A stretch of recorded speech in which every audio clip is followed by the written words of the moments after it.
मेरा नाम निवेदिता है। मैं दुल्हन बनी अपने कमरे में बैठी हुई थी, अपने पति का इंतजार कर रही थी। मेरा पति आया, मेरे करीब आकर बैठ गया था। अभी वो मेरा घूंघट उठाने ही वाला था जब अचानक उसके मोबाइल की रिंग बजने लगी। वो बहुत खुश था क्योंकि उसे मुझ जैसी खूबसूरत लड़की जो मिल गई थी। फोन की आवाज़ पर तो वो भी घबराया था। पहले तो उसने कॉल को इग्नोर किया था, लेकिन अब दोबारा से उसके मोबाइल पर कॉल आने लगी थी तो उसने जैसे ही कॉल रिसीव की, उसके चेहरे का रंग बदल गया था। वो खामोशी से फोन पर बोलने वाले इंसान की सारी बातें सुनता रहा था। फोन कट करते ही उसने मेरा घूंघट उठाया और कहने लगा कि मैं तुम्हें डिवोर्स देता हूँ, तुम मेरे घर से चली जाना। अपने पति की बात सुनकर मेरे होश उड़ गए थे और फिर अगले दिन मैं अपने मायके आ गई थी। न जाने मेरी जिंदगी में ऐसा दिन क्यों आया था, न जाने उस फोन करने वाले इंसान ने मेरे पति से क्या कहा था, न जाने वो कॉल किसने की थी। इस तरह मैं एक ही दिन में तलाकशुदा हो गई थी। मैं मिडिल क्लास फैमिली में रहती थी।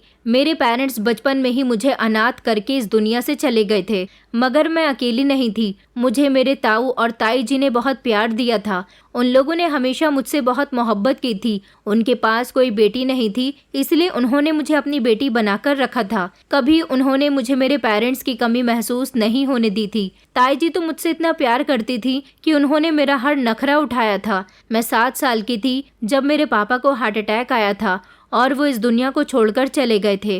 फिर जब मैं 10 साल की हुई तो मम्मी छत पर कपड़े सुखाने के लिए गई थी। जब सीढ़ियों से नीचे आते समय उनका पैर फिसल गया और उनके सर में बहुत गहरी चोट लगी थी। 1 साल तक वो बीमार रही और फिर उसके बाद वो भी इस दुनिया को छोड़कर चली गई। हम सब लोग एक ही घर में जॉइंट फैमिली सिस्टम में रहते थे। मेरे ताऊ जी का एक बेटा था जो मुझसे उम्र में 3 साल बड़ा था। उसका नाम मोहित था। मैं बचपन से ही मोहित के साथ खेल कूद कर बड़ी हुई थी। हम दोनों आपस में कजिन ही नहीं बल्कि बहुत अच्छे फ्रेंड्स भी थे। ताऊ और ताई जी मोहित से बहुत प्यार करते थे। आखिरकार वो उनका इकलौता बेटा था।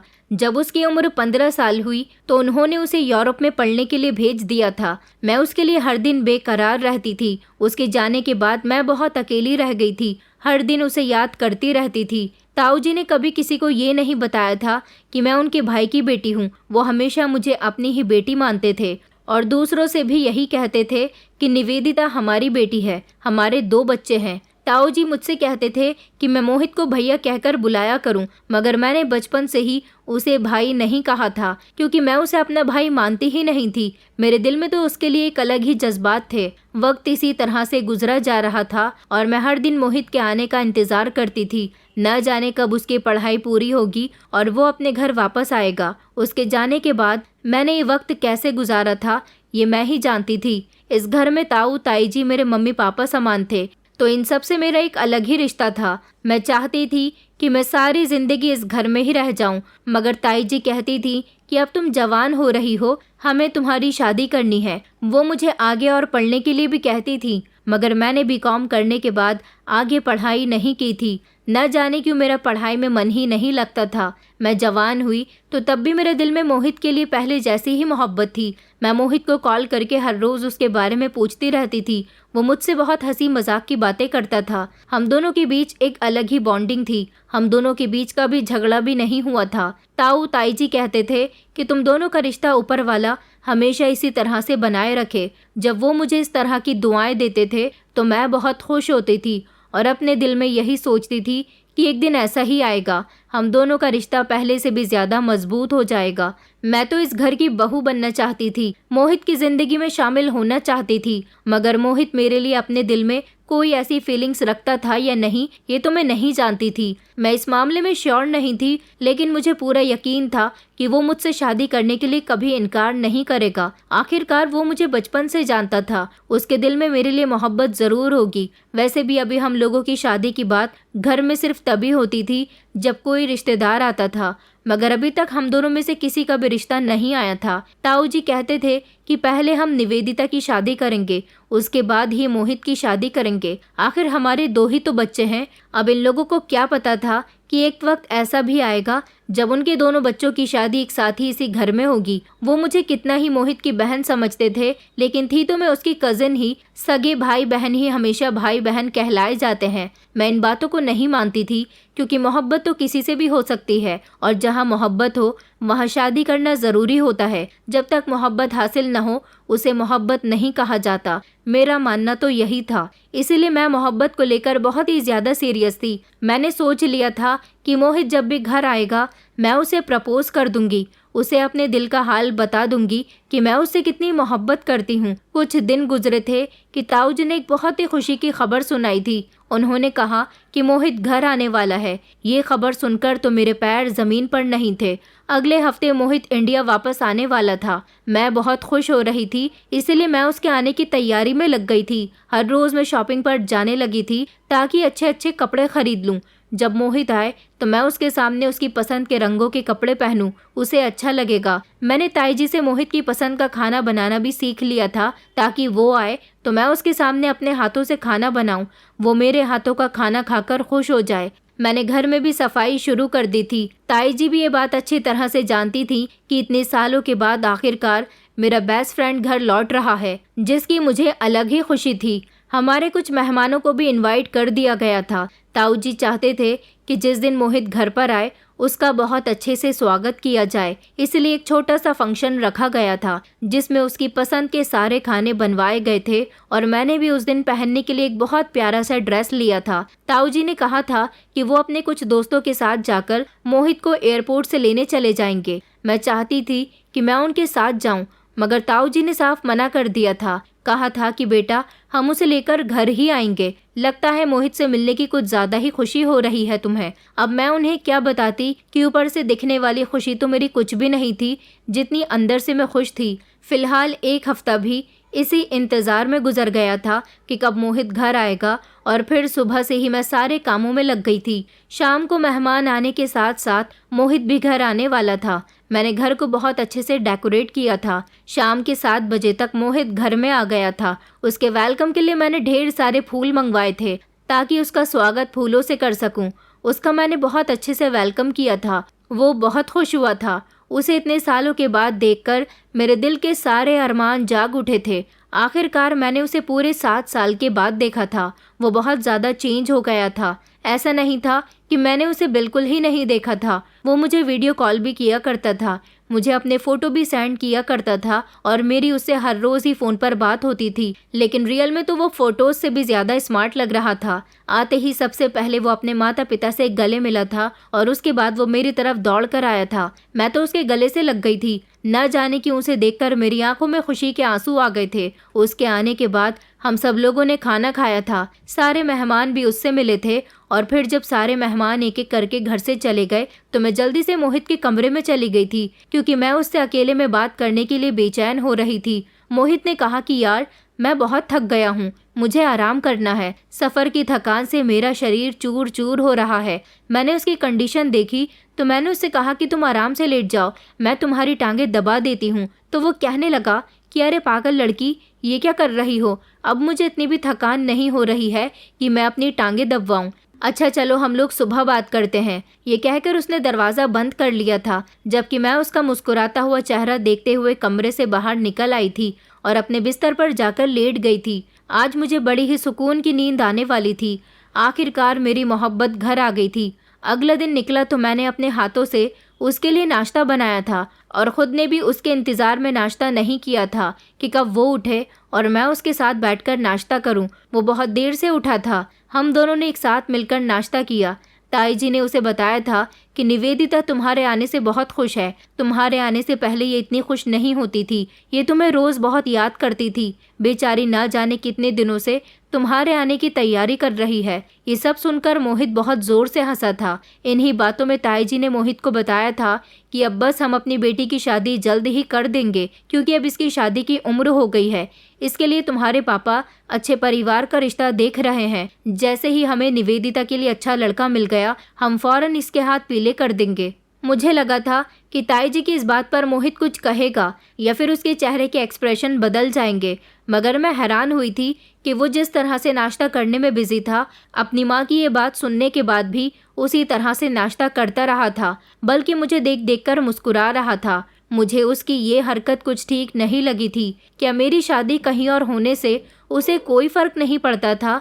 क्या वो मुझसे मेरी तरह मोहब्बत नहीं करता था? मैंने सोच लिया था कि मुझे उसे जल्दी अपने दिल का हाल बताना होगा। मैं उसके साथ घूमने के लिए बाहर चली गई थी। मैंने सोचा था कि मैं वहाँ मौका देखकर उसे अपने दिल का हाल बता दूंगी। पहले तो हम इधर उधर की बातें करते रहे, फिर उसके बाद उसने बातों ही बातों में मुझे एक ऐसी बात बताई जिसे सुनकर मेरे होश उड़ गए थे।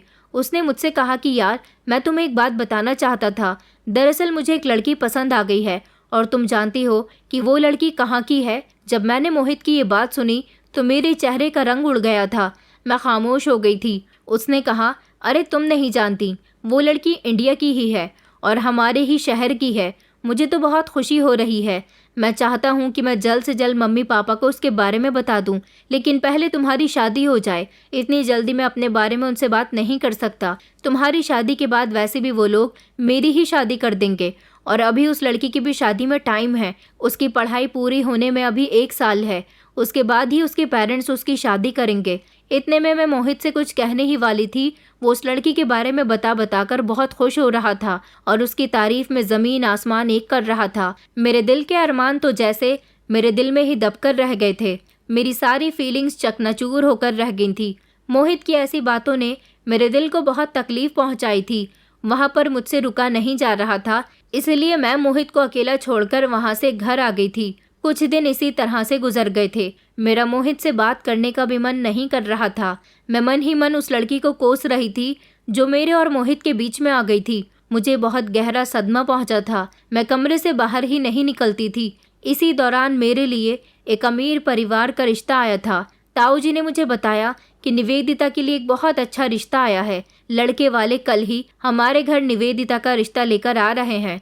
मैं इस रिश्ते से इनकार करना चाहती थी, लेकिन नहीं कर पाई क्योंकि ताऊ और ताई जी बहुत खुश थे और वो बार बार यही कह रहे थे कि हमने निवेदिता को बचपन से पाला है, हम इसे बहुत अच्छे से जानते हैं और ये भी जानते हैं कि हमारी निवेदिता हमारे फैसले को ही अपना फैसला मानेगी। जहां हम चाहेंगे वो वहां खुशी खुशी शादी कर लेगी। ये बात तो ठीक थी कि इन लोगों ने मुझे कभी माँ बाप की कमी महसूस नहीं होने दी थी। मेरा बहुत ख्याल रखा था। ये लोग इस रिश्ते से बहुत खुश थे। लड़के वाले मुझे पसंद कर गए थे और यहाँ भी सबको लड़का बहुत पसंद आया था। इस लड़के को लेकर बार बार मोहित मुझे छेड़ रहा था, मगर मेरा किसी से भी बात करने का मन नहीं कर रहा था। एक तो पहले ही मेरा दिल मोहित तोड़ चुका था और अब मेरा रिश्ता तय हो जाने पर मैं और भी ज़्यादा परेशान थी। मैं चाहती थी कि बस किसी भी तरह से मेरी शादी मोहित से हो जाए। मैं कहीं और शादी नहीं करना चाहती थी, लेकिन जैसा मैं चाहती थी ऐसा नहीं हो सका। होना वही होता है जैसा किस्मत में लिखा होता है। ताऊ और ताई जी की खुशी के आगे मैंने अपनी खुशियों को मार दिया था और फिर उस लड़के के साथ शादी करने के लिए तैयार हो गई थी, लेकिन मेरा दिल नहीं मान रहा था। मैं चाहती थी कि किसी तरह मेरा रिश्ता ख़त्म हो जाए, लेकिन ऐसा कुछ नहीं हो सका था और मेरी शादी भी जल्द ही करने का फ़ैसला किया गया था। अगर मैं शादी वाले दिन शादी से इनकार कर देती या घर से भाग जाती तो मेरे ताऊ जी की बहुत बदनामी होती। बस यही सोचते हुए मैंने शादी करने का फ़ैसला तो कर लिया था, मगर फिर मेरे दिमाग में एक प्लान आया था जो आगे तक के लिए मेरी बहुत सहायता कर सकता था। मैंने अपनी एक दोस्त से कहा था कि यार, मुझे ये शादी नहीं करनी। ताऊ जी अपनी मर्जी से मेरी शादी करवा रहे हैं। तुम तो जानती हो कि मैं मोहित को पसंद करती हूँ और उसको पाने के लिए मैं कुछ भी कर सकती हूँ। मैंने उसे अपने पूरे प्लान के बारे में बता दिया था कि मैं क्या चाहती हूँ।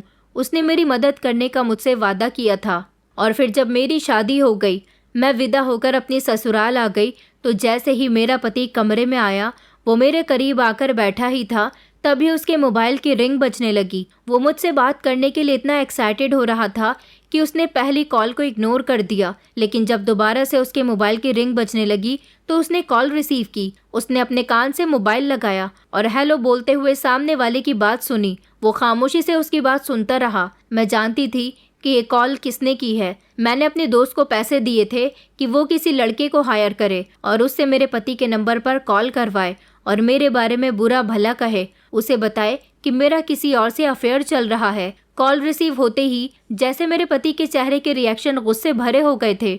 उस हिसाब से तो यही लगता था कि मैं अपने मकसद में कामयाब हो चुकी हूँ। कॉल कट होते ही मेरे पति ने मुझे डिवोर्स दे दी थी। मुझे उसकी ये बात बुरी नहीं लगी थी। रात का समय था, इसीलिए मैं अपने पति के घर से अपने मायके नहीं आ सकती थी। वो तो मुझ पर खूब गुस्सा करके और खूब बरसकर कमरे से निकल गया था और मैं सारी रात बेफिक्री से उसके कमरे में सोई थी। सुबह होते ही मैं आंखों में आंसू सजाते बिलख बिलख कर रोते हुए ताऊ जी के घर वापस आ गई थी। अगले ही दिन मुझे बुरी हालत में देखकर वहाँ सब लोग बहुत परेशान हो गए थे। मैंने रो रो कर उन्हें बताया था कि मेरे पति ने मुझे डिवोर्स दे दी। सारी रात उसका बिहेवियर मेरे साथ ठीक नहीं रहा। ताऊ जी को मेरे पति पर बहुत गुस्सा आया था, जबकि मुझ पर मोहित को बहुत तरस आ रहा था। वो बार बार मुझे तसल्ली दे रहा था और कह रहा था कि रोना बंद करो, जो हुआ अच्छे के लिए ही हुआ होगा।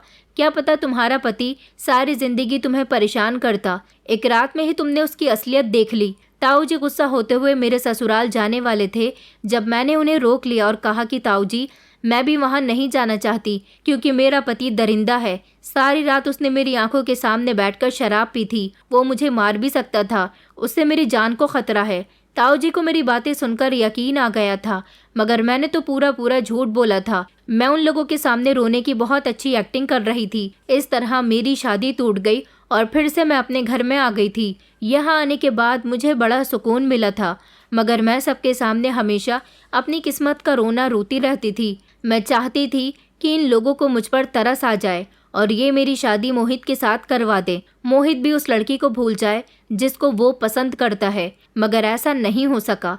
मेरे डिवोर्स के 2 महीने बाद ही ताऊ जी मेरे लिए दोबारा रिश्ता देखने लगे, मगर अब मैं दोबारा से शादी नहीं करना चाहती थी। मैंने उन लोगों को साफ मना कर दिया कि मैं एक बार तलाक का दाग अपने ऊपर लगवा चुकी हूँ, अब दोबारा से उस तकलीफ को बर्दाश्त नहीं करना चाहती। मुझे ताई जी ने बहुत समझाया था कि बेटा, जो तुम्हारे साथ पहले हुआ वो दोबारा नहीं होगा। वो इंसान ही तो गलत था। अब हम तुम्हारे लिए बहुत सोच समझकर रिश्ते तलाश करेंगे। मगर मैंने उनसे साफ इनकार कर दिया था कि मुझे हमेशा आप लोगों के साथ रहना है, मैं कहीं नहीं जाना चाहती। उन लोगों को लगा था कि अभी मेरा ताज़ा ताज़ा घाव है, इसीलिए मैं शादी के लिए इनकार कर रही हूँ। यही वजह थी कि वो कुछ दिनों के लिए मेरी तरफ से शांत हो गए थे। लेकिन अब मोहित बहुत बेचैन हो रहा था। मोहित चाहता था कि उसकी शादी उसी लड़की से हो जाए। उसने अपनी पसंद के बारे में अपने पेरेंट्स को बता दिया था। ये सब सुनकर मुझे बहुत गुस्सा आया था। मैं तो मोहित के सहारे यहाँ पर तलाक लेकर आ गई थी और वो था कि मेरी फीलिंग्स को समझने की कोशिश ही नहीं कर रहा था। मैं जितना होता उसके करीब जाने की कोशिश कर रही थी, मगर वो तो जिद पर आ गया था कि शादी करेगा तो उसी लड़की से करेगा। वो अपने पेरेंट्स का इकलौता बेटा था, इसलिए उन्हें अपने बेटे की बात तो माननी ही थी। इसीलिए वो रिश्ता लेकर उस लड़की के घर चले गए। हालांकि मुझे भी वो अपने साथ ले गए थे। मैं उनके साथ जाना तो नहीं चाहती थी, लेकिन फिर मैंने दिमाग लगाया और सोचा कि आखिर वो लड़की कौन है जो मेरे मोहित को पसंद आ गई। मैं उसे देखना चाहती हूँ, बस इसीलिए मैं वहाँ पर चली गई थी। लड़की सच में बहुत सुंदर थी, अच्छी थी, तभी तो मोहित को पसंद आई थी। मगर मेरे लिए वो पहली ही नज़र में मेरी दुश्मन बन गई थी। मैंने सोच लिया था कि मैं इसे कभी भी मोहित का नहीं होने दूंगी। जब सब लोग घर आ गए तो डिस्कशन हुआ। ताऊ जी ताई जी को तो लड़की बहुत पसंद आई थी, लेकिन मैंने साफ इनकार कर दिया था कि मुझे वो लड़की बिल्कुल भी पसंद नहीं आई। मोहित मुझे अजीब नज़रों से देखने लगा था। उसने कहा कि ये तुम कैसी बातें कर रही हो, सुनैना बहुत अच्छी लड़की है, पढ़ी लिखी, संस्कारी और घरेलू लड़की है। ताई जी ने मुझसे पूछा कि तुम्हें आखिर सुनैना क्यों पसंद नहीं आई। फिर मैंने कोई मामूली सा बहाना बना दिया ताकि मोहित मुझसे नाराज ना हो, क्योंकि उसका मूड मेरी तरफ से अचानक बदल गया था। घर में सबको लड़की पसंद आई थी, इसीलिए रिश्ते के लिए हाँ कर दी गई थी। मेरा दिल उस दिन बहुत दुखा था। अब मैं अपने कमरे में आकर बहुत रोई थी। मैं मोहित के लिए क्या कुछ नहीं कर रही थी, उससे मेरी मोहब्बत दिखाई क्यों नहीं देती थी। मोहित की शादी जल्दी करने का फैसला कर लिया गया था, क्योंकि मोहित को उस लड़की से शादी करने की बहुत जल्दी थी। अभी तो उसकी पढ़ाई भी कंप्लीट नहीं हुई थी, मगर ताऊ जी ने लड़की के पेरेंट्स से कहा था कि लड़की हमारे घर रहकर भी अपनी पढ़ाई कंप्लीट करेगी। मेरी समझ नहीं आ रहा था कि मैं अब क्या करूं। फिर मैंने सोचा था कि मैं वही सब कुछ दोहराऊंगी जो मैंने अपने लिए किया था। मैं कुछ भी करके इन दोनों की शादी नहीं होने दूंगी। धीरे धीरे वक्त गुजर गया था और मोहित की शादी का समय भी आ गया था। मैं अपने दोस्त के पास चली गई और उससे कहा कि जिस लड़के से तुमने मेरी शादी की रात कॉल करवाई थी, अब तुम्हें इस लड़के से मोहित को कॉल करवानी है, और इस बार वो इंसान मोहित से मेरी बुराई नहीं करेगा बल्कि सुनैना की बुराई करेगा।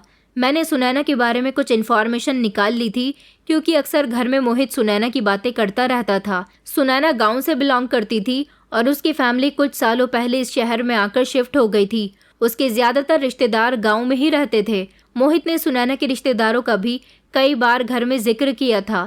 मैं सब कुछ अपनी दोस्त को बता चुकी थी। मेरी दोस्त ने कहा था कि तुम फिक्र मत करो। मैंने अपनी दोस्त को पैसे थमाए और वापस घर आ गई थी, क्योंकि जो लड़का फोन पर बात करता था वो पैसों के लिए ये सब कुछ कर रहा था। मैं जानती थी कि इस बार भी मेरा प्लान सक्सेसफुल रहेगा। घर में मोहित की शादी की तैयारियां चल रही थी और फिर उसकी शादी का दिन भी आ गया था। बारात निकलने ही वाली थी। मुझे उम्मीद थी कि वो लड़का सही वक्त आने पर मोहित को कॉल जरूर करेगा। ताई जी ने मुझे कुछ कामों में लगा दिया था। मैं उनमें उलझकर रह गई थी। मैं बार बार मोहित के चेहरे के रिएक्शन देख रही थी। उसके चेहरे पर तो कहीं से कहीं तक भी बदलाव नजर नहीं आ रहे थे। वो अपनी शादी से बेहद खुश था। मैं कंफ्यूज हो रही थी कि आखिर क्या माजरा है। क्या मोहित के पास अभी तक कॉल नहीं आई? ताई जी मुझे बार बार इतने काम बता रही थी कि मुझे बार बार मोहित से अपना ध्यान हटाना पड़ रहा था। इसी जल्दबाजी और कामों में बिजी होने की वजह से बारात पहुंच गई थी। सुनैना और मोहित की शादी भी हो गई थी और बस मैं हाथ मलती रह गई थी। मुझे इतनी फुर्सत नहीं मिली कि मैं अकेले में जाकर उस लड़के को कॉल करके पूछ सकूं कि तुमने मोहित को कॉल की या नहीं, क्योंकि मोहित की शादी हो चुकी थी। मोहित के चेहरे की बढ़ती हुई खुशी देखकर मुझे नहीं लग रहा था कि उसने उसे कॉल की है। रात के टाइम बारात वापस आ गई थी। सुनैना को मोहित के कमरे में भेज दिया गया था। वो मोहित की दुल्हन बनकर उसके बिस्तर पर बैठी थी।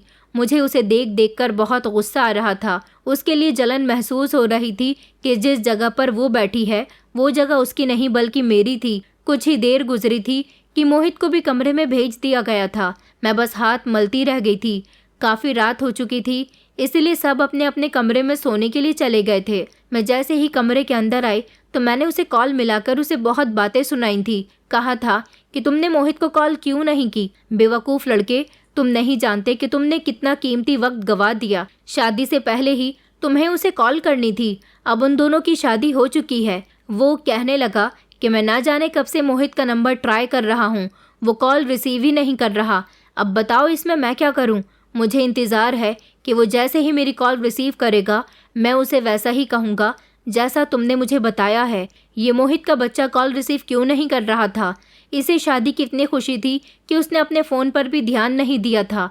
मैंने उससे कहा कि अब तो मोहित और सुनैना की शादी हो चुकी है, मगर तुम्हें लगातार उसे कॉल्स करनी है। उसे उसकी पत्नी के बारे में ज़रूर बताना है। अगले दिन मोहित जब कमरे से बाहर आया तो ताई जी ने उसे आशीर्वाद दिया और उससे पूछा कि नई ज़िंदगी की शुरुआत कैसी रही बेटा। मैंने गौर किया था कि मोहित के चेहरे पर अब की बार मुस्कुराहट नहीं थी और उसके चेहरे के एक्सप्रेशन भी बदले हुए थे। अब जाकर तीर निशाने पर लगा था। मैंने तो सोचा भी नहीं था कि वो लड़का दिन निकलने का इंतज़ार भी नहीं करेगा और अपना काम कर देगा। मोहित ने ताई जी को कोई जवाब नहीं दिया था और वो वहाँ से चला गया था। उधर जब मैं सुनैना के पास गई तो देखा कि उसकी आंखों में भी आंसू थे। अब तो मुझे पक्का यकीन हो गया था कि जैसा मैं चाहती थी वैसा ही हो रहा है। इसका मतलब ये था कि सारी रात मोहित सुनैना से दूर दूर रहा था। कुछ दिन इसी तरह से गुजर गए थे। मोहित सुनैना से नाराज रहने लगा था। सुनैना तो उससे बात करने की भी बहुत कोशिश करती थी, लेकिन वो उससे हमेशा दूर ही रहता था। ताऊ और ताई जी भी ये बात अच्छी तरह से देख रहे थे कि मोहित सुनैना से खिंचा खिंचा क्यों रहता है। जब वो सुनैना से इस बारे में बात करते तो सुनैना कहती कि वो खुद भी इस बारे में कुछ नहीं जानती। शादी की पहली रात भी मोहित खुशी खुशी कमरे में गया था, लेकिन थोड़ी देर के बाद उसका अचानक मूड चेंज हो गया था। न जाने उसको ऐसा भी क्या हो गया। ताऊ जी ने मोहित से अकेले में बात की थी और उससे पूछा था कि तुम्हारी शादी तो सुनैना के साथ पसंद से हुई है, तो फिर अब तुम उसके साथ खुश क्यों नहीं रहते? मोहित किसी को भी जवाब नहीं देना चाहता था। इस दौरान मैं मोहित से नज़दीकियां बढ़ा रही थी, मगर वो मुझे भी इग्नोर करता था। सुनैना थी कि वो हर बार मोहित से बात करने की कोशिश करती थी। कुछ दिन इसी तरह से गुजर गए थे। सुनैना के घर से फ़ोन आया कि गांव में उनके कुछ रिश्तेदार हैं जहां पर किसी की मौत हो गई। वो लोग सुनैना और मोहित को अपने गांव लेकर जाना चाहते हैं। मोहित को इस बात से कोई प्रॉब्लम नहीं थी। मोहित और सुनैना दोनों ही वहां पर चले गए थे। रात हुई तो वो लोग वहां से वापस आ गए थे, मगर मैंने देखा था कि मोहित बड़े ही गुस्से में घर के अंदर दाखिल हुआ था और आते ही अपने कमरे में चला गया था, जबकि सुनैना की आंखों में आंसू थे और वो भी कमरे के अंदर चली गई। ताई जी ये सब देखकर दंग रह गई थी। उन्होंने कहा कि आखिर इन दोनों को क्या हुआ। असल तूफान तो उन दोनों की जिंदगी में उस दिन आया था जिसे देखकर मुझे बहुत खुशी हुई थी, और अब मुझे यकीन हो गया था कि मोहित सुनैना को डिवोर्स देकर ही रहेगा। मोहित ने कमरे के अंदर जाते ही चीज़ों को इधर उधर उठाकर फेंकना शुरू कर दिया और तोड़ फोड़ करने लगा। हम सब लोग काफ़ी डर गए थे। घबराकर सब उसके कमरे में पहुंचे तो ताई जी ने उसे रोकने की बहुत कोशिश की और उससे कहा कि तुम ये क्या कर रहे हो, क्यों इतने गुस्से में हो, जबकि सुनैना एक तरफ खड़ी डरी सहमी आंसू बहा रही थी। मोहित ने चिल्लाते हुए ताई जी से कहा कि मम्मी मुझसे क्या पूछती हो, अपनी लाडली बहू से पूछो जो आज अपने पुराने आशिक के साथ उसको ढेर सारी तसल्लियां देकर आई है। मोहित ने बताया कि इसके गांव में जो इसके रिश्तेदार रहते हैं वहां पर एक लड़का है, उसके साथ ये बहुत चिपक चिपक कर उसे तसल्लियां दे रही थी। मुझे इसकी ये हरकत बिल्कुल पसंद नहीं आई। मैं सब समझता हूँ कि ये उस लड़की के साथ इतना क्यों चिपक रही थी। सुनैना रोते हुए कहने लगी कि मम्मी जी, अर्पित गलत समझ रहे हैं। संजय मेरा कजिन होने के साथ साथ मेरा दोस्त भी है। वो मेरा दूर का रिश्तेदार है। उससे पढ़ाई के सिलसिले में मेरी अच्छी दोस्ती हो गई थी। मैं उसे तसल्ली इसीलिए दे रही थी क्योंकि उसकी माँ की मौत हो गई थी। बाकी मेरा और कोई मतलब नहीं था। कहाँ वो इतनी दूर गांव में रहता है और कहाँ मैं यहाँ इस शहर में। मोहित ने जोर से चिल्लाते हुए कहा कि मैं उसकी आवाज़ को अच्छी तरह से पहचानता हूँ। उसकी आवाज़ सुनते ही मुझे पूरा यकीन हो गया था कि वही तुम्हारा पुराना आशिक है। अगर ऐसी ही बात थी तो तुमने शादी से पहले मुझे उसके बारे में क्यों नहीं बताया। मैं कभी तुमसे शादी ना करता और ना तुम्हारी मोहब्बत में दीवाना होता। सुनैना तो बस रोए चली जा रही थी और अपनी सफाइयाँ बार बार दे रही थी। जब ताई जी ने कहा कि अब तुम दोनों बस भी करो, किस बात की बहस कर रहे हो, मुझे तो कुछ समझ ही नहीं आ रहा। उन्होंने मोहित की तरफ देखा और कहा, और तुम आखिर बहू पर इतना क्यों चिल्ला रहे हो, तुम सुनैना पर शक क्यों कर रहे हो। वो कह रही है ना कि वो उसका दोस्त है। तभी मोहित ने अपना मोबाइल निकाला और कहा कि अभी मैं आपको आपकी बहू की हकीकत सुनाता हूँ।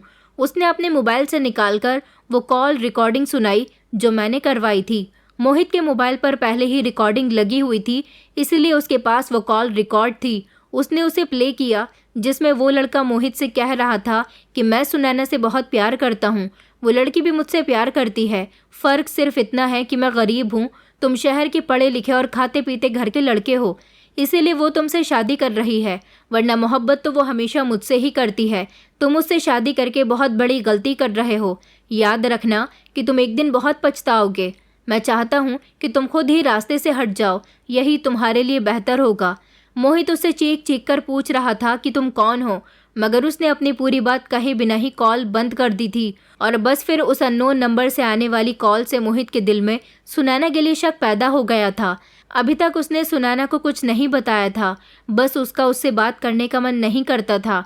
और अब जब वो उसके गांव गया और वहां जाने के बाद उसकी मुलाकात सुनैना के कजिन से हुई तो वो समझ गया था कि ज़रूर ये वही लड़का है जिसने उसे कॉल की थी। तभी तो सुनैना उसके साथ इतनी हमदर्दी जता रही थी। सुनैना बार बार रो रो कर कह रही थी कि ये किसी की साजिश है, किसी ने मुझे फंसाने की कोशिश की है। मैं तो सिर्फ और सिर्फ तुमसे ही मोहब्बत करती हूँ। कॉल पर बात करने वाला इंसान झूठ बोल रहा है, और ये कौन है इसे तो मैं जानती भी नहीं। मगर उन दोनों के बीच तो झगड़ा शुरू हो गया था और इस झगड़े में सुनैना को गुस्सा आ गया। वो अपना सामान पैक करके अपने मायके चली गई थी। मैं ये सब कुछ खामोशी से देख रही थी और मज़े ले रही थी। ताऊ और ताई जी अपना सर पकड़कर बैठ गए थे कि आखिर उनके घर में ये क्या हो गया है। उनकी समझ नहीं आ रहा था कि वो अपने बेटे को गलत समझे या बहू को गलत समझे। ताऊ जी ने मोहित को बहुत समझाया था कि वो अपनी पत्नी को लेकर आ जाए, मगर उसने अब जिद बांध ली थी कि वो कभी भी सुनैना को इस घर में लेकर नहीं आएगा, वो उसे डिवोर्स दे देगा। अब मुझे इंतज़ार था कि कब मोहित सुनैना को डिवोर्स दे और कब मैं उसकी ज़िंदगी में शामिल हो जाऊं। मैं सुनैना को मोहित की ज़िंदगी से निकालने में कामयाब रही थी। मोहित के ससुराल वालों ने भी उसे काफ़ी कुछ बुरा भला कहा था। उसे कहा था कि हमने अपनी बेटी की शादी तुम्हारे साथ ये सोचकर की थी कि तुम पढ़े लिखे और समझदार लड़के हो, मगर तुम्हारी ऐसी हरकत ने हमें शर्मिंदा होने पर मजबूर कर दिया। हम अपनी बेटी को आज के बाद तुम्हारे घर पर नहीं भेजेंगे। हमारी बेटी ने सिर्फ तुमसे मोहब्बत की है, लेकिन तुमने उसके कैरेक्टर पर कीचड़ उछाला है। ताई जी ने भी मोहित को यही समझाया था कि तुम अपनी पत्नी पर शक मत करो, ऐसा भी तो हो सकता है कि कोई तुम दोनों को खुश नहीं देखना चाहता हो। मगर मैंने मोहित के दिमाग में यही बात डालने की कोशिश की थी कि सुनैना अच्छी लड़की नहीं है। अच्छी लड़कियों के पति को इस तरह से शादी की पहली रात फ़ोन कॉल्स नहीं आते जिस तरह तुम्हारे पास आए हैं। मेरी बातें सुनकर मोहित कंफ्यूज हो जाता था, लेकिन ताई जी की बातें सुनकर उसका दिल सुनैना की तरफ से पिघलने लगता था। इधर मैं थी कि अपने मकसद में कामयाब होने के लिए न जाने क्या क्या कर रही थी। उधर ताई जी थी कि मोहित को समझाने के लिए जी तोड़ मेहनत कर रही थी। वो बस यही चाहती थी कि जो कुछ भी हुआ उसे मोहित भूल जाए और अपनी पत्नी को अपनी ज़िंदगी से ना निकाले। मगर मैं ऐसा नहीं चाहती थी। मैं तो चाहती थी कि जल्द से जल्द सुनैना उसकी ज़िंदगी से निकल जाए। सुनैना तो अभी भी अपने मायके में ही थी, लेकिन मोहित घर से चला गया था। ताई जी समझ रही थी कि वो अपने दोस्तों के यहाँ गया होगा, लेकिन मोहित तो सुनैना के पुराने गांव गया था जहाँ पर उसके रिश्तेदार रहते थे। उसने उस लड़के से मुलाकात की तो बाद में पता चला कि वो शादीशुदा है और उसकी शादी को अभी 2 महीने ही तो हुए थे। उसकी पत्नी से भी उसकी मुलाकात हुई थी। घर में हुई मौत की वजह से मोहित ने इस बात पर ध्यान नहीं दिया था कि उस लड़के संजय की शादी हो चुकी है और उसकी पत्नी भी वहाँ पर मौजूद है। बाद में जब वो वहाँ पर गया और संजय से उसने मुलाकात की तो संजय ने मोहित को बताया था कि मेरी शादी को 2 महीने हो चुके हैं और मेरी लव मैरिज हुई थी। मैं अपनी पत्नी से बहुत प्यार करता हूँ। उसने अपनी पत्नी से भी मोहित को मिलवाया था। ये सब देखकर मोहित बहुत शर्मिंदा हुआ था, जबकि उसे ऐसा लगता था कि शादी की रात उसे कॉल करने वाला इंसान कोई और नहीं बल्कि संजय ही था। मगर अब उससे मिलने के बाद उसकी सारी गलतफहमी दूर हो गई थी और वो शर्मिंदा हो गया था और घर आ गया था। मगर मैं इस बात से अनजान थी और अपने कमरे में बैठी हुई अपनी उसी दोस्त को अपने दिल का हाल बता रही थी जिसने मेरा साथ दिया था। मैं उससे ज़ोर ज़ोर से हंस हंस कर बातें कर रही थी। मैंने उससे कहा कि आज मैं बहुत खुश हूँ। तुमने और उस लड़के ने मेरी बहुत मदद की है। सुनैना तो अपने घर जा चुकी है। मुझे लगता है कि अब मोहित उसे डिवोर्स देकर ही मानेगा, क्योंकि मोहित ने घर में सब लोगों को उसकी कॉल रिकॉर्डिंग सुना दी। सुनैना ने तो काफ़ी अपनी सफाइयाँ देने की कोशिश की, मगर मोहित ने उसकी एक न सुनी। अब वो बेचारी अपने घर पर बैठी आंसू बहा रही है। बस एक बार मोहित उसे डिवोर्स दे दे, उसके बाद मैं ही उसकी पत्नी बनूंगी। आखिरकार हमारा प्लान कामयाब हो गया। मोहित को पाने के लिए मैंने न जाने कितने पापड़ बेले हैं। पहले अपनी शादी की रात अपने पति के नंबर पर इसी तरह की कॉल करवाई और फिर डाइवोर्स लेकर वापस इस घर में आ गई और फिर ऐसी ही कॉल मोहित को भी उसकी पत्नी के खिलाफ भड़काने के लिए की। ये कहकर मैं ज़ोर ज़ोर से हंसने लगी थी और टहल टहल कर बातें कर रही थी, जब अचानक मैंने दरवाजे की तरफ पलटकर देखा तो ये देखकर मेरे पैरों तले से ज़मीन निकल गई थी कि सामने ही ताई जी खड़ी हुई थी। उनके चेहरे के रिएक्शन बहुत गुस्से भरे थे। ये सब देखकर मेरे होश उड़ गए थे। मैंने खामोशी से धीरे धीरे फ़ोन नीचे करने की कोशिश की। ताई जी से अभी मैं कुछ कहने ही वाली थी कि उन्होंने मेरे करीब आकर मेरे गाल पर एक ज़ोरदार थप्पड़ मार दिया। वो मेरी बातें सुन चुकी थी। मैं उनको सफाई देने लगी जब ताई जी ने कहा कि बस आप खामोश रहो, मैं तुम्हारी सारी बातें सुन चुकी हूँ। बचपन से लेकर अब तक हमने तुम्हें पाल पोस कर बड़ा किया। कभी तुम्हें तुम्हारे माता पिता की कमी महसूस नहीं होने दी। हमेशा तुम्हारी परवरिश अपनी बेटी की तरह की, लेकिन तुमने हमारी परवरिश का ये सिला दिया कि मेरे ही बेटे का घर खराब करने चली हो। मैंने कहा ताई जी, मैं मोहित से शादी करना चाहती थी, मैं उससे प्यार करती हूँ। तो ताई जी कहने लगी कि तुम्हारी शादी मोहित से नहीं हो सकती, वो तुम्हारा भाई है और वो तुमसे प्यार भी नहीं करता। जिस लड़की से वो प्यार करता है उसके दिल में तुमने उसके लिए इतनी नफरत कर दी है कि वो उसे छोड़ने के लिए तैयार हो गया। मगर तुम याद रखना कि तुम कभी खुश नहीं रहोगी। ताई जी ने मेरा हाथ पकड़ा और कहने लगी कि चलो अभी मेरे साथ मोहित के पास और अपनी ज़बान से सब कुछ उसे सच सच बता दो, वरना मैं तुम्हारे साथ वो करूँगी जिसके बारे में कभी तुमने सोचा भी नहीं होगा। मैं ताई जी से बहुत डर गई थी। मैं उनसे माफ़ी मांग रही थी कि प्लीज़ ताई जी मुझे माफ़ कर दीजिए। अभी ताई जी मेरा हाथ पकड़कर मुझे बाहर लेकर जा ही रही थी कि इतने में ही मोहित आ गया। ताई जी ने मोहित को सब कुछ बता दिया था। मोहित ये सब कुछ चौंक कर सुनकर शॉक्ड रह गया और उसने मुझे बताया कि मैं सुनैना के गांव से आ रहा हूं, उस लड़के से मिलकर जिस पर मुझे शक था, जिसकी वजह से मैंने सुनैना से इतना झगड़ा किया। वो लड़का तो पहले से ही शादीशुदा है और उसकी 2 महीने पहले ही लव मैरिज हुई है। ये कहकर मोहित बहुत शर्मिंदा हो रहा था। ताई जी ने बताया कि इस सब में निवेदिता का हाथ है। ताई जी ने मुझे घूर कर देखा तो मुझे भी अपने मुंह से ये सब कुछ एक्सेप्ट करना पड़ गया था। ताऊ जी भी वहाँ पर आ गए थे और इस तरह सब लोगों के सामने मेरी खूब बेइज्जती हुई थी। मोहित मुझ पर बरस रहा था। ताऊ जी ने मोहित से कहा था कि अब तुम जल्दी से सुनैना के घर जाओ और उसे मनाकर यहाँ लेकर आओ, क्योंकि सिर्फ शक की वजह से तुमने उस बेचारी पर बहुत इल्ज़ाम लगाए। ऐसा न हो कि उसके साथ तुम्हारी ज़िंदगी शुरू होने से पहले ही ख़त्म हो जाए। सब लोगों को मुझसे सिर्फ एक ही शिकायत थी कि तुम्हें ऐसा नहीं करना चाहिए था। तुमने मोहित की मोहब्बत में अपने साथ भी गलत किया। तुम्हारी शादी बहुत अच्छे लड़के के साथ हुई थी। तुमने अपनी शादी ख़त्म करने के चक्कर में अपने ही किरदार को उसके सामने गलत साबित कर दिया और इधर तुम हम सबके दिल से भी उतर चुकी हो। मैं बहुत शर्मिंदा हो रही थी।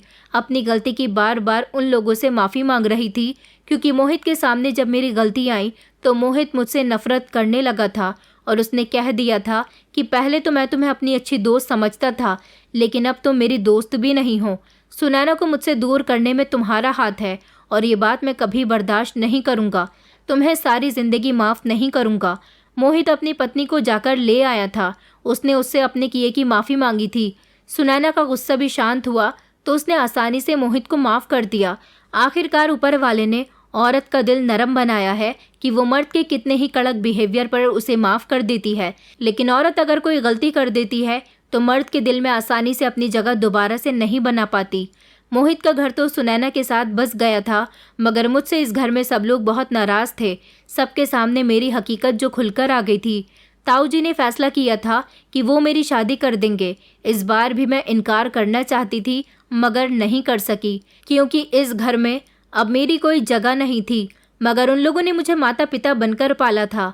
उनका दिल बहुत बड़ा था और माता पिता का दिल तो ऐसा ही होता है कि उनकी औलाद चाहे कितनी ही गलती कर ले, वो उसे माफ़ कर ही देते हैं।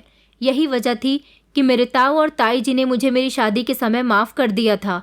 ऊपर वाले का मुझ पर एहसान था कि ताऊ और ताई जी की दुआएं थी जो मुझे लग गईं। मुझे मोहित से भी ज़्यादा प्यार करने वाला पति मिला था, जिसने मेरे दिल से मोहित की मोहब्बत को निकाल दिया था। मगर आज तक मोहित मुझसे बात नहीं करता। वो मुझसे आज भी नाराज़ है। मैं उससे हमेशा अपने किए की माफ़ी मांगती हूँ। उसने कहा कि तुम्हारी यही सज़ा है कि तुम अपनी ससुराल में खुश रहो, यहाँ हमारे घर ज़्यादा मत आया करो, क्योंकि मैं तुम्हारी शक्ल भी देखना नहीं चाहता। मैं अपने पति के साथ अमेरिका आ गई हूँ, क्योंकि उसकी नौकरी यहीं पर है। आज इस बात को गुजरे पूरे 5 साल हो गए। आज भी मुझे अपने वो पुराने दिन याद आते हैं जब मैंने खुद अपनी हरकतों से अपने परिवार का भरोसा तोड़ा था। ऐसा सिर्फ मैंने मोहित की मोहब्बत पाने के लिए किया था, मगर मैं ये नहीं जानती थी कि एक तरफ़ा मोहब्बत कभी कभी नुकसानदेह हो जाती है। मोहब्बत करने के लिए और एक दूसरे के साथ ज़िंदगी गुजारने के लिए लड़का और लड़की दोनों के दिल में बराबर से मोहब्बत होनी चाहिए। एक तरफ़ा मोहब्बत से ज़िंदगी नहीं गुजारी जा सकती। दोस्तों, उम्मीद करती हूँ आपको हमारी कहानी पसंद आई होगी। कहानी पसंद आई है तो वीडियो को लाइक करें, चैनल पर नए हैं तो चैनल को सब्सक्राइब करें और हाँ, नोटिफिकेशन बेल को ज़रूर दबाएं ताकि अगली अपडेट सबसे पहले आपको मिले।